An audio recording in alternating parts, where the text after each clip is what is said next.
पाकिस्तान के former captain Rashid लतीफ़ साहब। वालेकुम अस्सलाम। आप तो आपने तैयारी पकड़ ली न्यूजीलैंड की पूरी?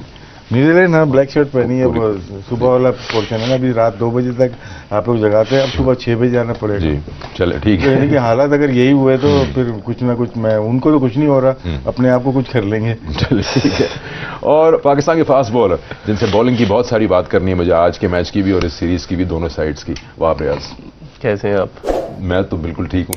वहाब और मेरी गुफ्तगू चल रही थी व्हाट्सएप पे मैच के बीच में, मैं उस पर बताऊंगा आपको, उसकी डिटेल्स शेयर करूंगा आपके साथ, उसके ट्रांसक्रिप्ट। ये ठीक है, आप मैं मिलर के चक्के भूल गया।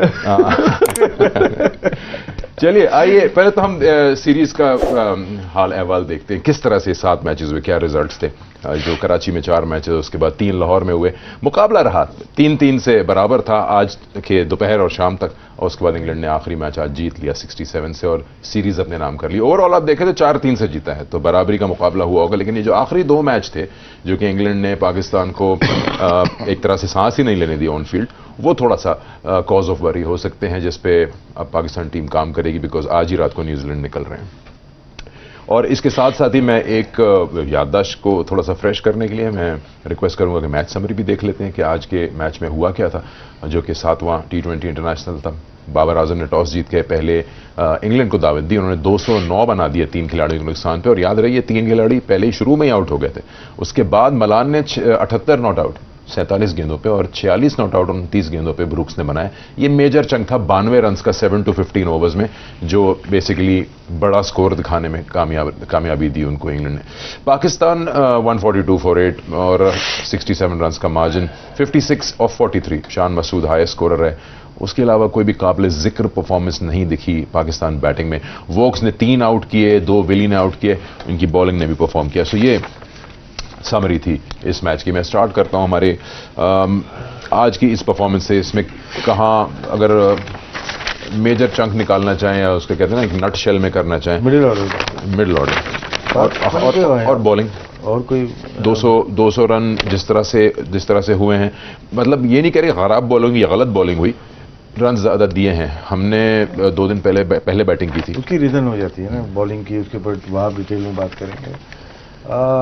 ये टॉप के 5 आज जो खेले हैं, नंबर आज खेले ना, इनमें से 3 ही खेलते हैं। ये जब खेलेंगे जब प्रॉब्लम होगी, इनमें से 3 या 2 खेलते हैं, समझिए ना। तो इतने सारे 5 कहाँ से शुरू करूँ, समझ में नहीं आया। मैं आपको बताता हूँ आप कहाँ से शुरू करें। बिल्कुल ना, मुझे ये बताइए कि बंदा सपोर्ट करे, बैट करे, अब कहाँ से करें बताएं। मैं बताता हूँ आपको। बैटिंग 3 से 8 की अगर बात करें तो आज पावर प्ले में बैटिंग आ गई थी। रिजवान और बाबर जल्दी चले गए थे। चलें यहाँ से शुरू कर देते हैं। सबको शिकायत थी कि हमें बॉल्स कम मिलती हैं। आज तो दोनों सारी बॉलें देके चले गए थे कि भाई खेलें आप, 110 बॉल्स आपके पास हैं, आज आपका दिन है। क्या हुआ? 142 बने। और असल चीज ये है, चीज ये है कि बाबर को सोचना पड़ेगा, सिलेक्शन कमेटी को छोड़ दें, चेयरमैन क्रिकेट बोर्ड को छोड़ दें, जिम्मेदारी बाबर की है। ओके, क्या टीम खेलनी है, क्या टीम सिलेक्ट होनी है, सही, ठीक है। ये अगर किसी के हाथ में छोड़ेंगे या खुद अपने हाथ में ये कर रहे हैं तो बहुत बड़ा ब्लंडर कर रहे हैं। ये टीम का नुकसान हो रहा है। अगर कोई और कर रहा है तो इजाजत कौन दे रहा है इसकी करने के लिए? क्योंकि कप्तान जो है ना वो ही जिम्मेदार है सारी चीजों का। अगर हम किसी के ऊपर डाल दें कि बहुत ज्यादा प्रेशर डाल दें, तो कैसे होने दे रहे हैं? एक ही प्लेयर, वही प्लेयर दोबारा कैसे खेल रहे हैं? अब तो खैर वर्ल्ड कप आ रहा है, हम ऐसी बात करनी नहीं चाहिए, लेकिन ऐसी बात है, अफसोस तो होता है कि यार मैच हार गए, बुरी तरह से हार गए। तो इंटेंट नजर नहीं आई। वो बैटिंग जो होती है ना आपकी, पावर प्ले में आ गए आप, जरा खेलोगे, जोर से खेलोगे। आज मुझे ऐसा लगा हर कोई आदिल रशीद का वेट कर रहा है कि मोइन अली का। फास्ट बॉलर पे तो बल्ला ही नहीं निकला किसी का भी। तो पता नहीं किस माइंडसेट में ये लोग रहे थे। आज 2 मैच बहुत अच्छे जीते, लेकिन आखिरी 2 मैचेस ने तो हमारी तैयारी सारी तबाह कर दी वर्ल्ड कप की ना। तो अफसोस तो हुआ, लेकिन कुछ ना कुछ बहुत डेज कम रह गए। चले कम बैक करना पड़ेगा, बैटर्स को, बॉलर्स को, सबको वापस आना पड़ेगा। अब आपसे बात करते हैं हम। ये सिर्फ अकेले राशिद लतीफ़ क्या कह सकते हैं, कोई व्यू पॉइंट नहीं है, तो सारे ही फॉर्मर क्रिकेटर्स का भी है। या लोग जो क्रिकेट देखते हैं वो बड़े टेक्निकली साउंड हो चुके हैं, आप सब समझते हैं।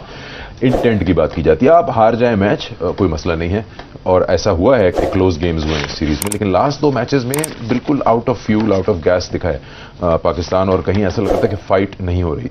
बाबर रिजवान आउट हुए तो वहां से लग रहा था कि गिव अप कर दिया है। उसका मेन रीजन आप नंबर्स में देख लें कि पाकिस्तान ने 37 की है, पावर प्ले में 68 की है 10 ओवर में। अगर आप 210 बनाने हैं जीतने के लिए तो आप तो कहीं करीब करीब भी नहीं है। ऑनेस्टली मुझे समझ नहीं आई। मुझे ऐसा लग रहा था कि 2 आउट होने के बाद हमने बिल्कुल हार ही मान लिया। मतलब ठीक है हमारा मिडिल ऑर्डर स्कोर नहीं करा, but that was the best chance for them कि एटलीस्ट कोई बंदा कुछ इंटेंट दिखाता, कोई स्कोर करता, कोई बाउंड्रीज करता। इंग्लैंड की बॉलिंग लाइन और अगर हम पाकिस्तान की बॉलिंग लाइन को कंपेयर करें तो हम कहते हैं कि पाकिस्तान की bowling line was one of the best, but ऐसा लगा नहीं, क्योंकि जो आपके पास स्टैट्स आया उसमें अगर आप देखेंगे तो आपको ऐसा लगेगा कि इंग्लैंड हैज़ बॉल्ड बेटर और उनके पास जो बॉलर्स है वो ज़्यादा बेहतर है। हमारे आज जिस तरीके से बैट्समैन खेले हैं, आई डोंट नो कि क्या सोच के खेले। फाइट नाम की तो कोई चीज़ नज़र ही नहीं आई कि हम फाइट करें, हम कोई थोड़ा रेजिलियंस शो करें कि यार हम लोगों ने ये मैच जीतना है। ऐसे था ये 20 ओवर खेलने हैं, मैं अपना 10 15 20 25 30 रन कर जाऊँ, जो नेक्स्ट आ रहा है वो अपना 10 15 20 रन कर ले। मतलब intent it was quite shocking for me. मुझे नहीं लगा कि पाकिस्तान टीम आज जीतने की नीयत से खेली है, स्पेशली जब रिजवान और बाबर आउट हो। और ये सिलेक्टेड स्क्वाड है, ये नहीं है कि टीम चेंज हो जाएगी। होता है कभी कभार कि मीडिया में आ रही है टीम चेंज होगी, एक आध प्लेयर चेंज हो जाएगा, चले। लेकिन आप तो 1 साल तक खेल रहे हैं और बंदा हारता है, लेकिन इतने बड़े मार्जिन से बैक टू बैक मैचेस हार गए 63 रन से 67 रन से। ये तो वनडे का स्कोर है। हमें जो लग रहा है ना वनडे का स्कोर है, 250 कोई कर देगा, हम 250 भी नहीं कर पाएंगे क्या? तो देखना पड़ेगा जो भी क्रिकेट बोर्ड रन कर रहे हैं। टीम में बेहतरी के लिए हमेशा से आपको इंफ्रास्ट्रक्चर डेवलप करना पड़ता है, वो हमारी ज़िंदगी में कभी भी नहीं हुआ। ग्रास रूट पे काम करना पड़ता है, वो हमारी ज़िंदगी में कभी भी नहीं हुआ। ये फेलियर आते रहते हैं, बहुत सारे हैं हमारी लाइफ में 10 दफ़ा आ गए। फिर ये लोग आए, ये बैच आया, हम इनसे पहले भी एक आया, उनके साथ भी ऐसे ही हुआ। अब ये आया, इनके साथ भी ऐसे ही हुआ है।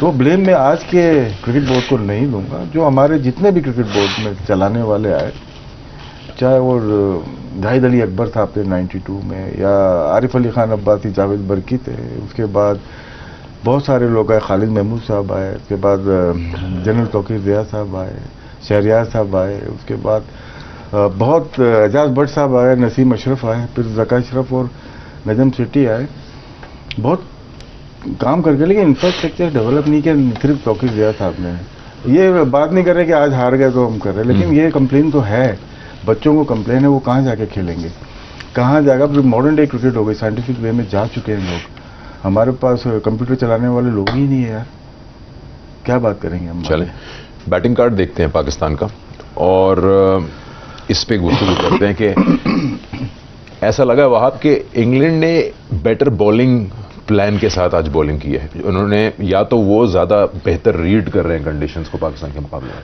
देखिए एक प्लान हमने देखा है जब से मार्क वुड आए, बाउंसर प्रॉब्लली वो तीसरे मैच में आए थे, खेले थे, और उसके बाद हमने देखा कि पाकिस्तान टीम शॉर्ट बॉल पे स्ट्रगल किया।